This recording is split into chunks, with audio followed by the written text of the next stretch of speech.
Jumpa lagi di Opini Budiman.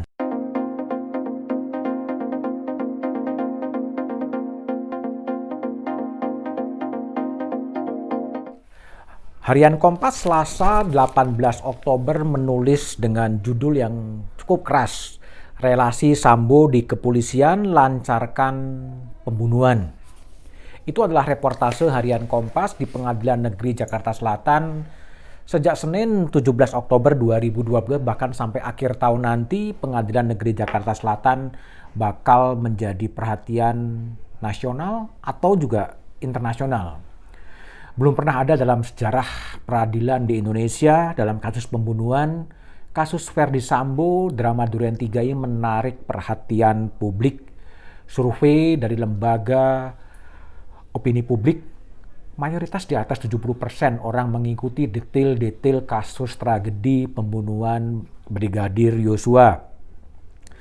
Sebuah kasus yang sebetulnya urusan domestik antara Ferdy Sambo dengan Putri Candrawati, tapi berkembang menjadi sebuah kasus besar ditambah dengan kebohongan dan menimbulkan kegoncangan publik.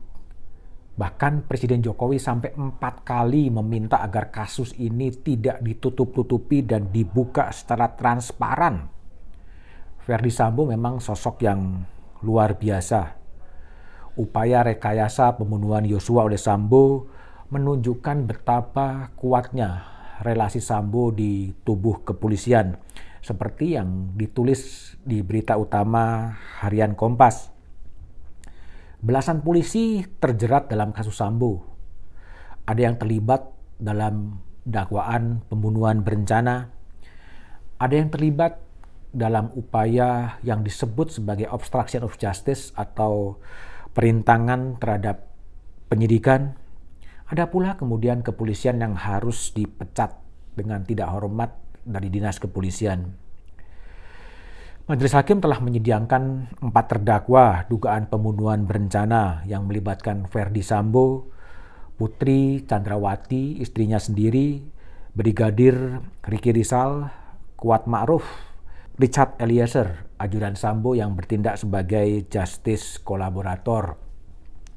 Ada juga 5 anggota kepolisian yang dijerat dengan tuduhan obstruction of justice, penghilangan barang bukti, dan juga merusak barang bukti itu.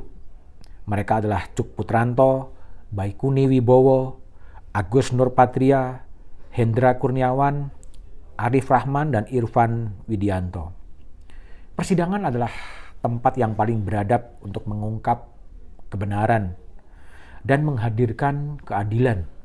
Keadilan bagi keluarga Yosua, keadilan bagi anggota Polri yang terseret-seret dalam kasus Sambo. Persidangan adalah sarana yang paling tepat untuk membuka apa sebetulnya motif yang paling hakiki sampai kemudian terjadi pembunuhan terhadap Yosua. Sekaligus juga persidangan adalah tempat yang paling terhormat bagi Ferdy Sambo untuk mengungkap catatan-catatan pribadinya yang tercatat dalam buku hitam yang selalu dibawanya ketika sidang majelis kode etik sampai ke persidangan. Keadilan harus ditegakkan.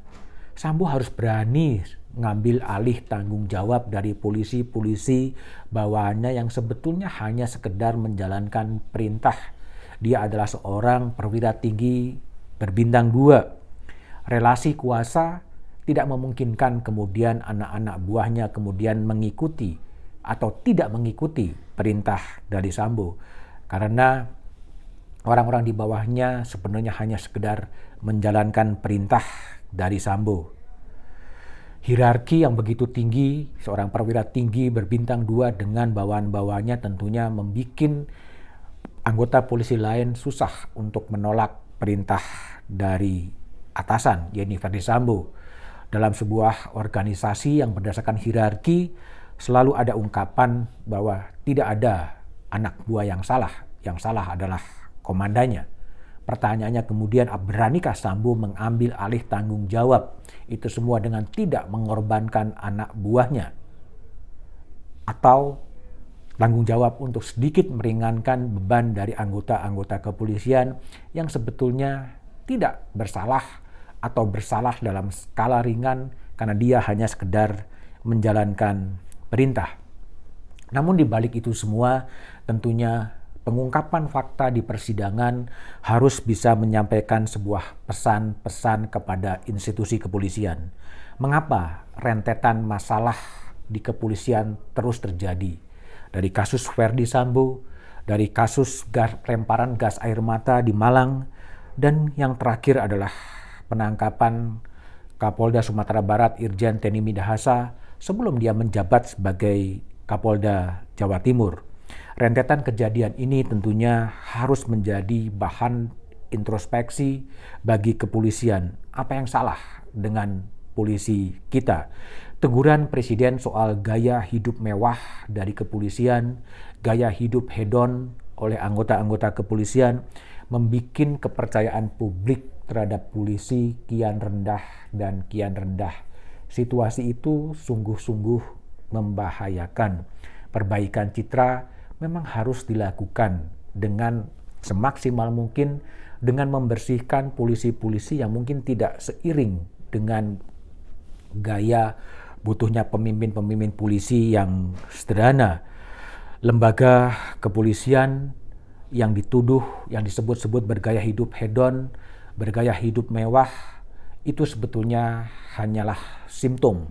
Yang justru menjadi pertanyaan adalah dari mana sebetulnya kekayaan dari pejabat kepolisian itu? Itulah pertanyaan dari hakiki, dari teguran Presiden agar polisi tidak menampilkan gaya hidup bermewah-mewahan.